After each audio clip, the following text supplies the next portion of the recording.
Hey everybody, it is July 25th, 2009. I am Sonic Sons. I'm here to talk to you about the sins of the American government, specifically relating to terrorism the last 8 years or so.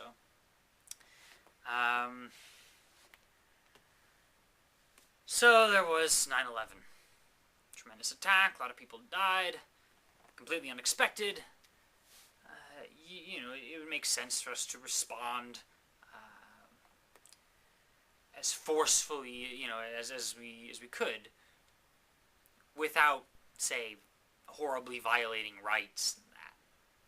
It's the latter part that I think we've screwed up. And in fact, even the former part, the part where we're acting action to get rid of terrorists, I'm not exactly sure how much we've accomplished there. Okay, there has not been a 9/11 since 9/11. That's good.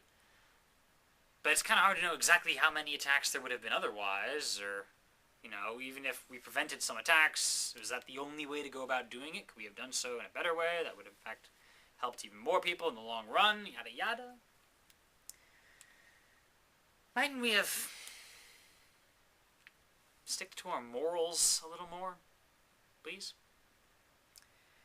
George Bush took a view of maximum executive power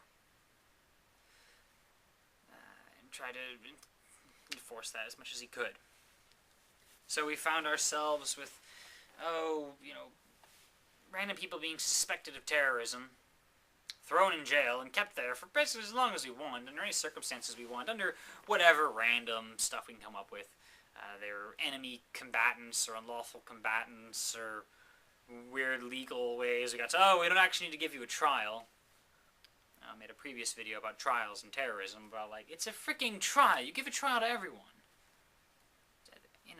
I'll give you credit for, in an immediate emergency situation.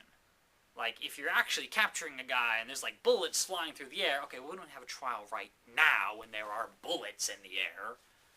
But, you put a person in jail, and eventually, as soon as reasonably possible, you have a trial, and he gets to make his case, because maybe you captured the wrong guy.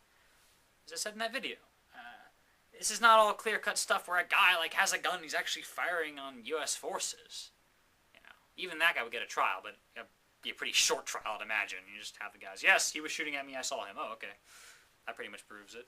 But plenty of times, it's just we have some intelligence report of some guy, and, we went him and nabbed him out of his house, and we didn't actually see him doing anything, but someone said they heard from someone else, and particularly in post-9/11, we were doing, we were following every lead we could, even just total crap stuff that ended up leading nowhere. You're looking for everything. You don't know what we're looking for.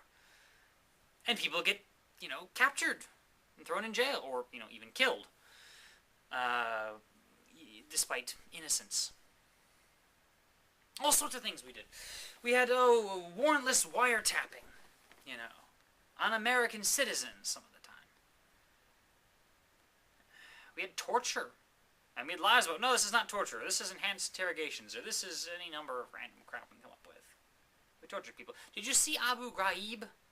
There wasn't even, torturing to get information from someone. That was just, for the freaking heck of it.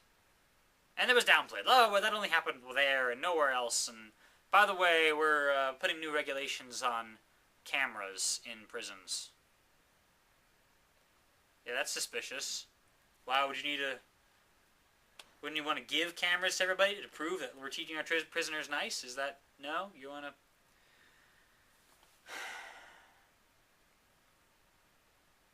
All the stuff of the USA Patriot Act. All the new powers law enforcement got, some of which makes sense, some of which doesn't. Violations of the Geneva Conventions, people. There's a recent report from the New York Times saying that internally they had decided in the Bush administration that you could use the military, the U.S. military, on U.S. soil to capture U.S. citizens without authorization. You wouldn't need anyone to tell you, they wouldn't have any rights.